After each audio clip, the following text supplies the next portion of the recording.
Ja, zagotovo turisti si ne želijo samo dogodkov, ne, ampak seveda tudi nekih ogledov znamenitosti za v različnih časih, zato smo tudi mi odprti čez poletje od 10 do 8 vsak dan, kar je zelo pomembno, ne, ker pač je ta dostopnost zelo velika za tiste, ki si želijo to ogledati.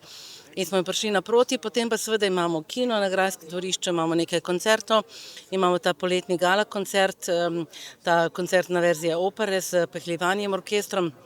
In potem seveda poletje zaključujeta potem dva ta odlična festivala, Mednarodni otroški pevski festival in pa festival evropskega filma. Tako da v bistvu se mi zdi, da res ponudimo poleg vsebin v vodovodnem stolpu in v gradu, v muzeju seveda lahko tudi pač neko večerno celodnevno preživljanje tega svojega časa v mestu. In poletno noč?